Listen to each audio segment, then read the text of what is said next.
gugur dalam melaksanakan ibadah sholat Kemarin sudah kita bahas tentang sujud. Jadi ada sujud sahwi, ada sujud tilawah, ada sujud syukur. Nah, yang saya tekankan kepada jamaah itu, ya, kalau sujud sahwi itu adanya di dalam sholat. Sujud tilawah bisa di dalam sholat, bisa juga di luar sholat. Sujud syukur itu di luar konteks sholat. Nah, ini yang saya katakan, kita ini termasuk orang yang jarang sujud syukur.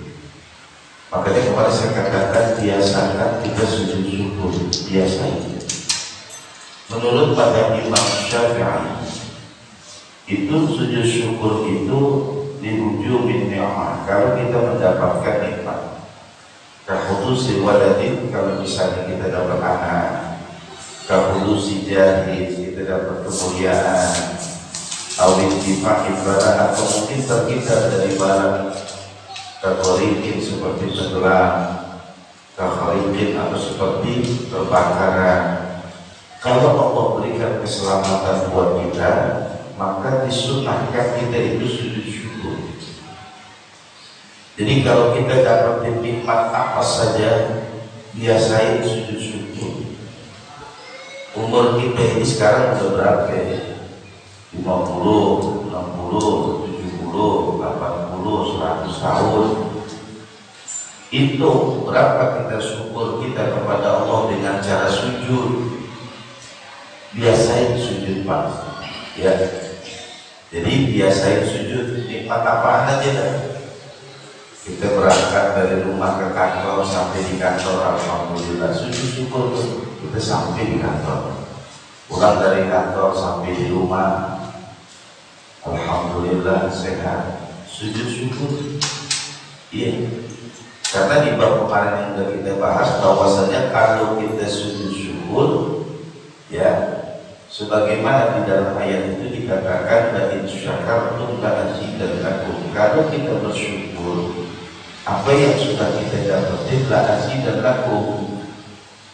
Makanya tadi hadis kemarin dikatakan, ketika baginda Nabi Sa'ad dari Rabbi minta kepada Allah, kemudian baginda Nabi ketika minta kepada Allah, wasyafa'tu li ummati, supaya baginda Nabi bisa memberikan syafaat buat kita umatnya. Fa'aqali, kemudian Allah kasih itu kepada baginda Nabi Muhammad as-sulus. Kata Allah kepada baginda Nabi Muhammad, baginda Nabi minta memberikan syafaat buat kita di umatnya. Kata Allah, berikan sepertiga. Ketika dikasih sepertiga sama Allah, pas saja, kemudian Nabi sujud syukur, alhamdulillah, Allah kabulkan permintaan. Kemudian Nabi minta lagi kepada Allah, wasyafa'ti li ummati. Kemudian diberikan lagi oleh Allah sepertiga, jadi 2/3. Sujud lagi Nabi minta, diberikan lagi oleh Allah sepertiga, jadi semuanya diberikan syafaat oleh baginda Nabi Muhammad. Ya, artinya apa? Jangan kita berprinsip bahwasanya sujud syukur tungguin banyak, dapat berapa syukur. Sujud kita, ya, la azidannakum, baru Allah akan tambah. Ya, ini konsep sujud syukur yang sudah kita bahas pada pertemuan minggu yang lalu. Bukan apa-apa, Pak. Ya, sayang itu.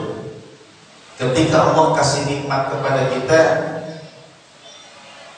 ya cara mensyukurinya kan banyak, tetapi di antara itu ada yang diajarkan dengan sujud. Sebab yang paling dekat kita dengan Allah itu di saat kita sujud.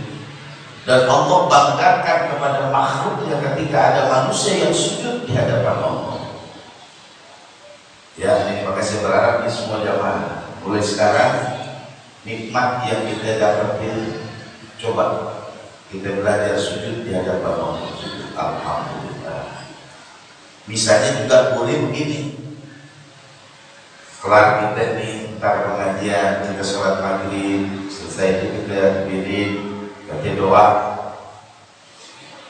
kemudian berjabatan tangan, kita sunnah sebelum kita pulang, selesai sholat sunnah sujud aja dulu.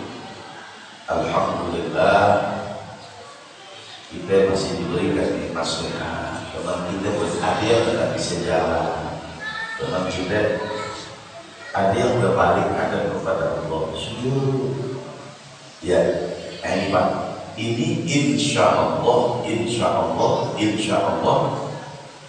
kalau biasa kita kerjain kenikmatan itu adil, kenikmatan itu bakal kita dapat, nikmatnya luar biasa. Sujud di hadapan Allah. Banyak orang-orang yang nggak bisa kayak kita nih Pak, duduk begini di majlis ini. Nah, kita yang diberikan oleh Allah hidayah sehingga kita bisa duduk di majlis ini kayak model begini, syukurin. Masya Allah. Iya. Di majlis ini itu kan satu, man salaka tariqan yaltamisu fihi 'ilman sahhalallahu lahu tariqan ilal jannah. Orang yang berjalan menuju tempat-tempat dia ingin mendapatkan ilmu pengetahuan, sahhalallahu lahu tariqan ilal jannah, Allah mulai jalannya ke surga. Yang kedua, khaffat 'alaihimul malaikah, Allah lindungi kita, Allah lawin kita. Tanpa kita sadari malaikat semua mendoakan kita, Allahumma ighfir lahu, Allahumma arhamhu, Allahumma tub alaihi. Dan nanti kurang diantara 70.000 malaikat. Bahkan juga dikatakan ka'abi raka'atin, seperti kita sholat 1000 rakaat. Ya, sujud syukur ya. Sujud syukur itu nggak ada bacaannya. Kalau sujud sahwi ya subhana man la yanamu wa la yashu. Sujud tilawah sajada wajhiya lillazi khalaqas samawati wal ardh, sajada wajhiya lillazi fataras samawati wal ardh. Atau kita baca subhana rabbiyal a'la wa bihamdi. Tapi sujud syukur silahkan Bapak berdoa sesuai nikmat yang kita dapat. Ya, itu terkait dengan sujud syukur. Nah, kemudian afdal syukur di salat, orang-orang yang boleh meninggalkan sholat. Ittafaqa ulama ala anna as-salata tasqutu 'anil mar'ati ayyamil haid wan nifas. Sepakat semua ulama kalau wanita itu di saat haid dan nifas dia boleh tidak melakukan ibadah sholat, fala yajibu 'alaiha qada. Enggak usah diqada juga. Ya. Enggak usah diqada. Ya. Wasaqal Hanafiyah, menurut mazhab Hanafi, anna sholat sesungguhnya itu sholat tasbutu 'anil majmum wal muqma' alaihi, juga gugur atas orang yang gila, wal muqma' alaihi, orang yang ayat. Idza istamarra al-junun awil ighma', kalau gila dan ayatnya itu aksar min khamsi shalawatin, melewati 5 waktu sholat. Ya, melewati 5 waktu sholat. Amma in istamarra aqalla min dzalika khamsu shalawatin fa aqallu wajaba alaihi al-qada' lis-shalati dzalikal waqt. Idza baqiya min al-waqti ma yas'u aksar min at-tahrim. Walau lam yabqa min al-waqti ma yas'u qadru tahrimah lam tajib alaihima sholat dzalikal waktu. Kalau ada orang yang gila, ini misalnya ada orang gila datangnya, gilanya datang-datangan. Ketika dia lagi datang 5 waktu dia tinggalin ke sholat, nggak usah dipotong, ntar dibayar lagi. Begitu juga kalau ada orang yang ayat, ketika dia ayat dah baik, tapi ayat lagi sampai melewati 5 waktu zuhur, asar, maghrib, isya, subuh, baru besokannya baru enakan. Zuhur, asar, maghrib, isya, subuh yang ditinggalkan dia saat ikhmah, di saat dia ayat itu tidak wajib dia qada. Udah menurut mazhab Hanafi. Ya. Tetapi menurut mazhab kita Imam Syafi'i, ya, Nah, ini baru saya bicarakan terkait dengan madzhab Syafi'i. La tajibus salatu alal haji wan nufasai kaghairihim minal madzahib. Sama semua sepakat, orang yang haid, orang yang nifas enggak usah sholat. Artinya enggak usah diqadha sholat. Amal kafirul afliyu idza aslama fala yukhatib bi qada' sholat. Kalau ada orang kafir masuk Islam, enggak usah diqadha sholat di masa dia kafir, enggak usah. Sebagaimana dalam ayat dikatakan pun, katakan lilladzina kafaru, buat mereka orang-orang yang kafir, iyantahu yughfar lahum ma qasar. Kalau dia masuk Islam, maka Allah ampuni itu semua dosa-dosa di masa lalu. Ya. Wa man zada aqluhu bi jununin aw irmanin aw maradin aw bisababin mubahin fala tajibu alaihi sholatu wa la qada'u alaihi liqaulihi sallallahu alaihi wasallam rufi'al qalamu 'anis salasah fanasmu 'alal majnun wa qisa alaihi kullu man zala aqluhu bisababin mubahin. Amma man zala aqluhu bisababi mahramin kaman syaribal muskiri aw tanawala da'a an ghairi hajatin fazala aqluhu fayajibu alaihi al-qada'u idza afaqa li annahu zala aqluhu bi mahramin alam yasqut anhul fard. Kalau ada orang yang hilang akalnya disebabkan karena hal-hal yang mubah, ya, ada orang hilang akalnya disebabkan sesuatu yang mubah,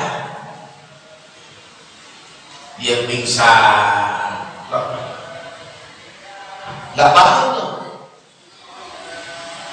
pingsan dari pagi, bangun maghrib, misalnya ada orang pingsan dari jam 10 sadar maghrib, maka zuhur asar yang ditinggalkan gak usah diqadha menurut madzhab Imam Syafi'i. Tapi madzhab Hanafi harus melewati waktu. Kalau madzhab Syafi'i kan ada orang pingsan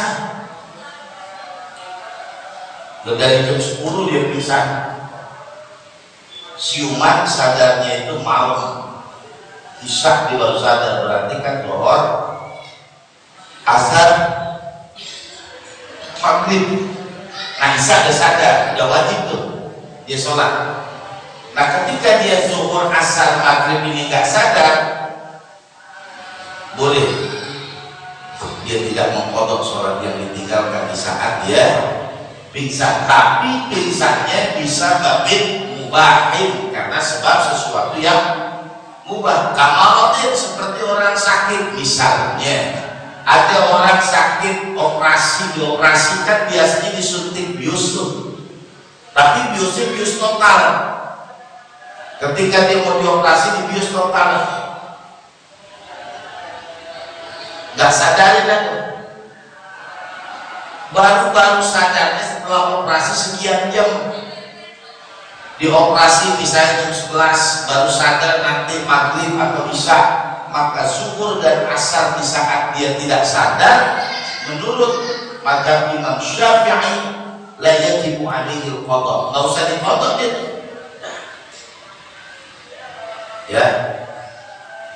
Atau mungkin ada orang yang masuk ke ruang ICU koma, enggak sadar diri itu selama beberapa waktu.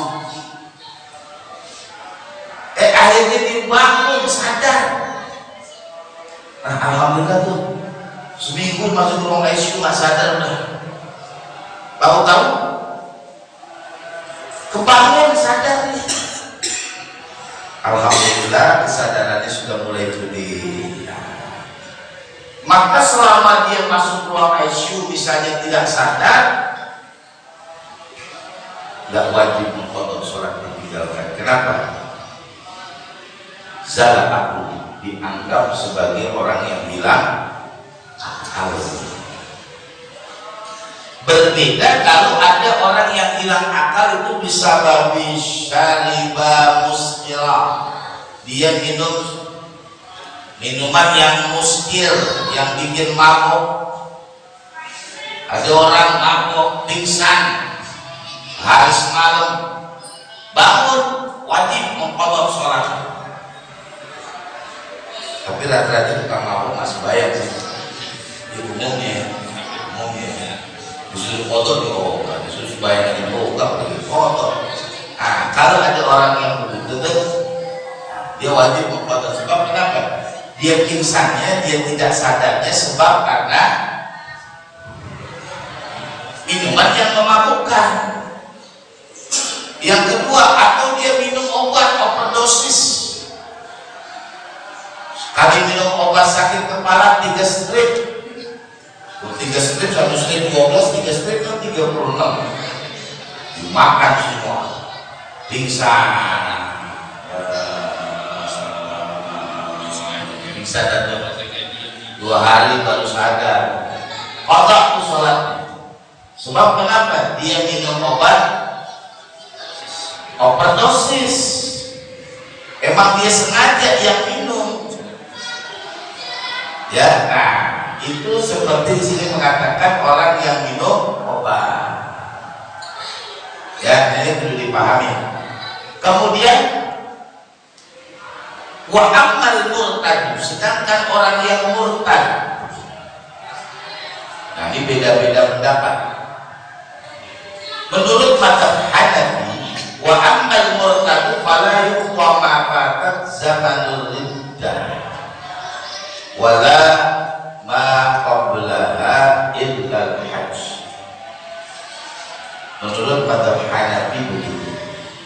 Orang yang murtad, kalau dia murtad dia udah enggak usah diqadha. Tetapi mazhab Syafi'i, mazhab Hambali mengatakan ammal murtadu, adapun kalau ada orang yang murtad, ya, fa fi wujubil qadha alaihi, maka dia diwajibkan mengqadha sholatnya di saat zaman murtadnya. Ya, kalau ada orang yang murtad, ya, maka dia wajib mengqadha selama zaman murtadnya. Yalzamu qada'u ma taraka minal ibadah fi hali riddatih, maka dia harus mengqadha, kata mazhab Imam Syafi'i, yalzamu qada'u ma taraka minal ibadah, ibadah-ibadah yang ditinggalin dia qadha fi hali riddatihi, di saat dia murtad. Ya, wa islamuhu qabla riddatihi fala yajibu alaihi i'adatul hajj li anna 'amala innama yahmudu bil ishraq ma'al maut. Ya, jadi kalau ada orang yang murtad, dia kemarin Islam, kemudian keluar dari Islam, masuk Islam lagi, maka ketika dia masuk Islam, saat itu dia berkewajiban ibadah kepada Allah. Setelah dia menikah dengan wanita muslimah, dia cerai, pisah lagi, balik lagi ke agamanya, kawin lagi misalnya, masuk Islam lagi. Selama dia murtadnya itu, maka Hambali mazhab Syafi'i mengatakan dia wajib mengqadha sholat di saat dia murtad. Kan ramai tuh, saya ada nonton sini di YouTube, ada 7 artis yang kembali ke agama semulanya. Ya, dulu dikawin sama si Ano, masuk Islam, ketika putus balik, jadi balik lagi ke agamanya. Dia nikah lagi sama muslimah, masuk Islam lagi. Jadi dia masuk Islam itu cuma buat nikah doang.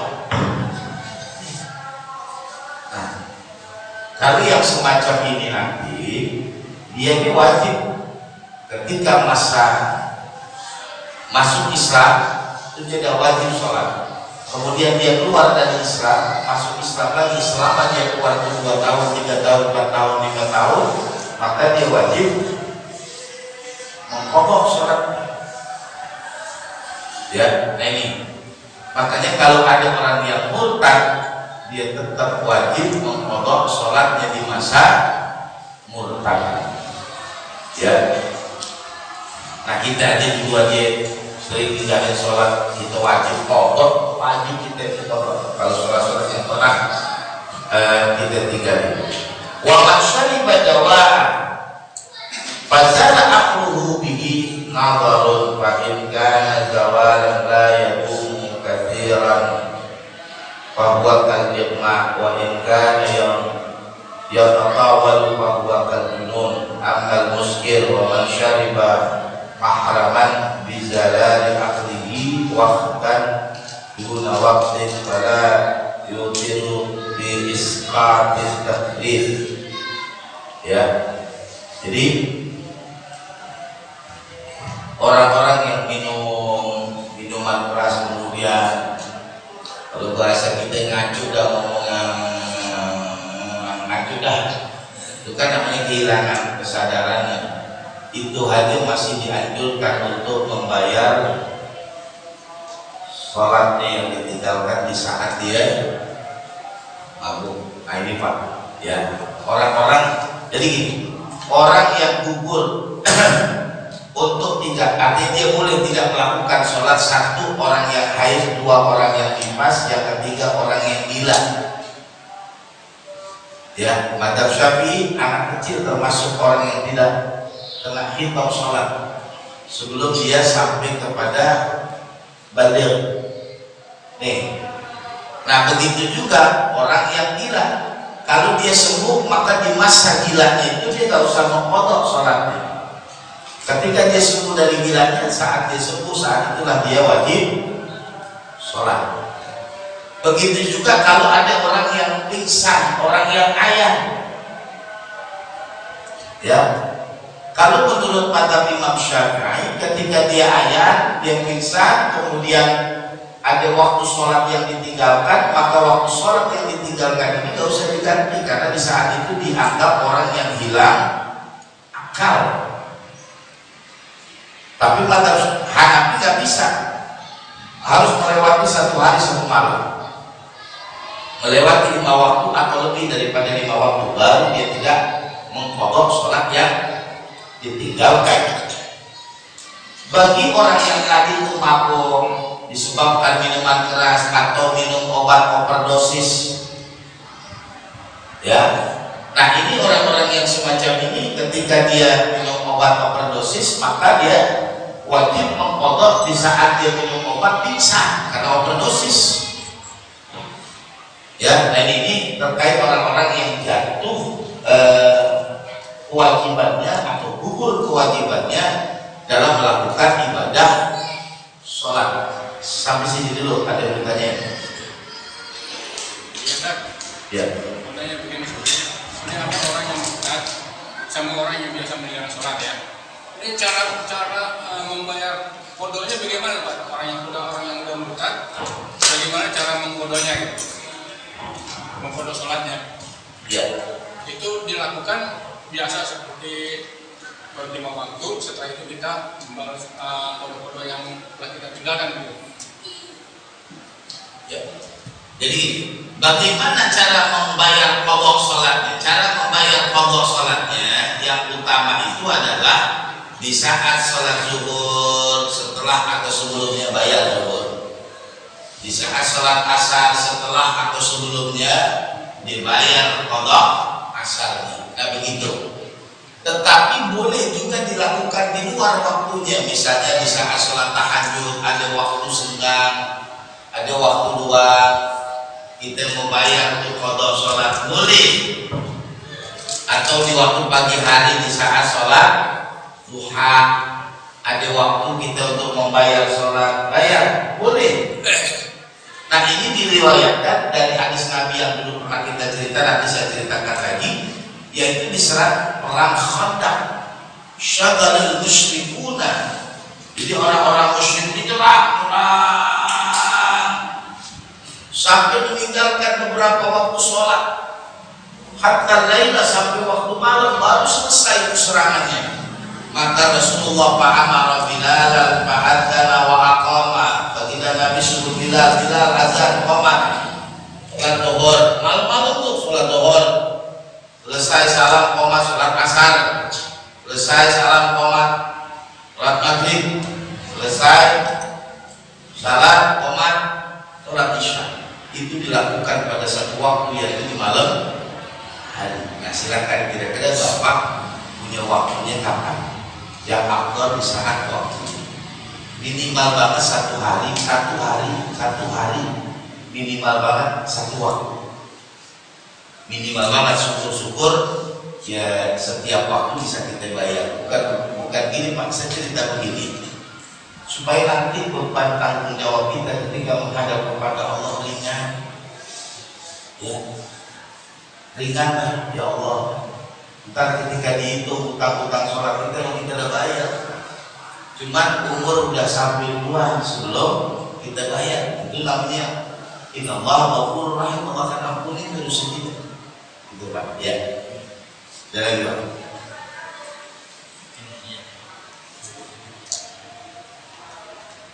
Kalau ada mau nanya silakan ya Pak. Kenapa saya buka pertanyaan dulu? Takut ini masalahnya nanti ada ini akan jadi pertanyaan. Qala al-Hanafiyah, menurut madzhab Hanafi, idza mata al-maridu alladhi 'ajiza fil hayati 'an as-salati bil iman bi ra'sihi la yalzamu al-isra' biha wa in qalla. Wa kadzalika al-musafir idza afṭara bis-shawmi wa mata qabla al-iqamah was-sihhah fala yalzamuhu al-isra' bihi, lakin takunul wasiyatu mustahabbatun bi fidyatis sholati was-shawmi wa nahwihima.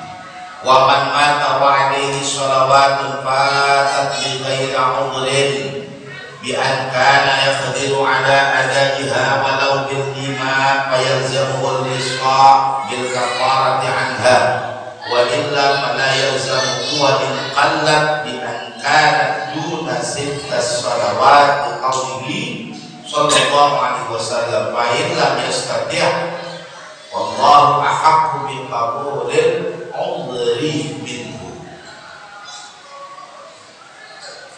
Kalau ada orang yang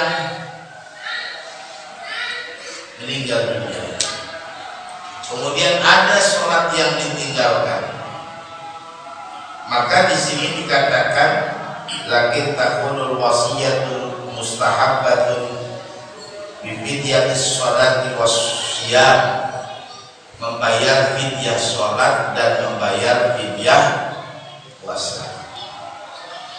Wa miqdaru kafarati 'anis shalah minha al-witru 'inda al-Hanafiyah. Jadi kita kan sering dengar beras ini sebanyak 360 mud. Saya jadikan untuk membayar mud qadha sholatnya al-marhum bulan bin bulan sebanyak 360 waktu yang ditinggalkan. Saya sedekahkan jamaah bagian 2. Nah, itu jamaah yang bagian 2 harus ngomong, saya terima dan wakilkan kembali. Jangan cuma saya terima doang. Kalau udah terima doang, udah buat dia doang, yang di luar, yang di dalam enggak. Makanya harus ada jawaban itu, saya terima dan saya wakilkan kembali. Nah, saya yang bagian, saya terima wakilnya. Beras ini sebanyak 360 mud. Saya jadikan untuk membayar mud qadha sholatnya almarhum bulan bin bulan sebanyak 360 waktu yang ditinggalkannya. Saya sedekahkan jamaah bagian dalam. Saya terima, saya wakilkan kembali, saya balik lagi. Nah, itu nanti bahasanya kias. Artinya ketika ada orang yang mempertanyakan fidyah sholat itu, ya, emang ada mazhab Hanafi yang menjawab itu. Ya, jadi fidyah sholat itu adanya di mazhab Hanafi. Makanya di sini dikatakan wasaumu ayyuqba li kulli salatin wa saumin yawmun nisfu sa' min burrin, ya, rubu'u muddin dimashqa min ghairi takrib, ya, kafitri syiyam li kulli minas salati was sawmu ala haddih. Tapi juga di sini dikatakan, ya, yu'akhidul kafarah wa fidyatus shawm min sulsi malil mutawaffa fa in lam yakun lahu malun yastaqridu warisahu nisfas sa'. Nanti diambil hartanya dari harta orang yang meninggal dunia, kalau enggak pinjam untuk membayar fidyah sholat dan puasanya. Lakin yulahidu anna misla hadhihi al-hilah ghairu maqbulah li anna sholata ibadatun badaniyatun wa la tasqutuha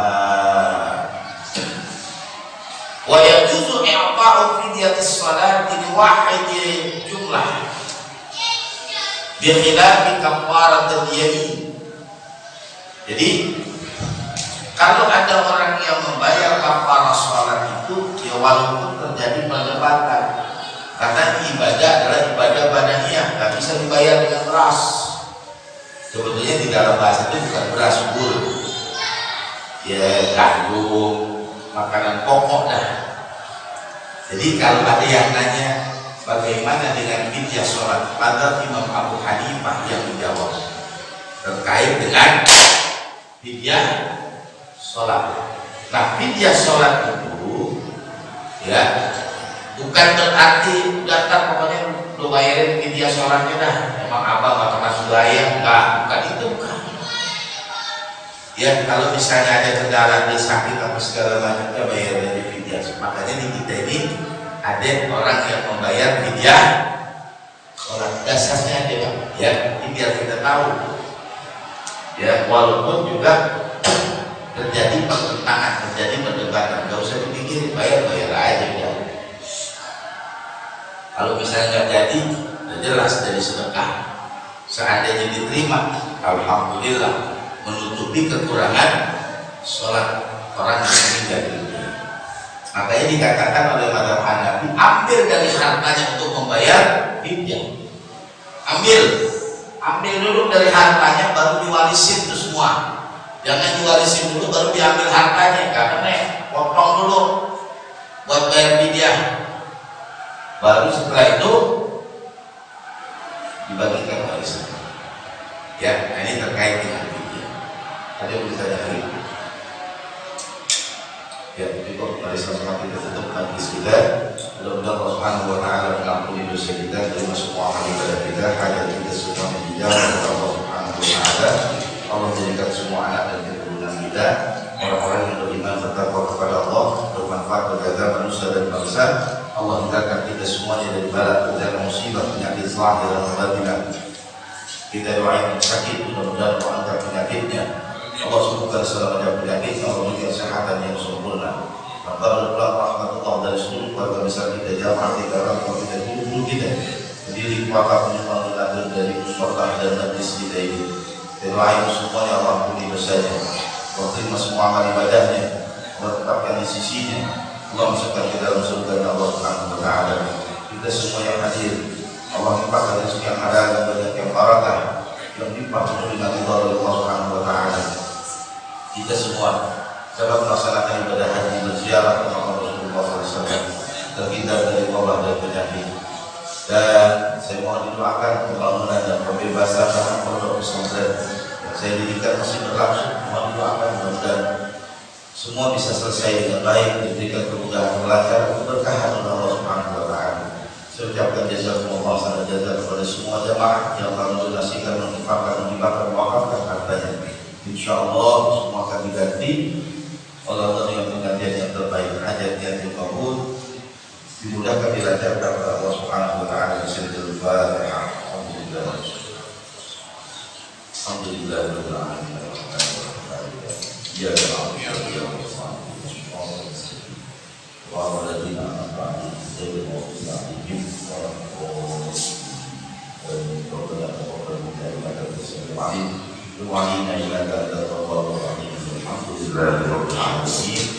Assalamualaikum warahmatullahi wabarakatuh. Insyaallah kita akan sholat besoknya pada minggu kita akan memperingati Maulid Nabi Muhammad SAW di musola yang mohon kehadirannya. Demikian.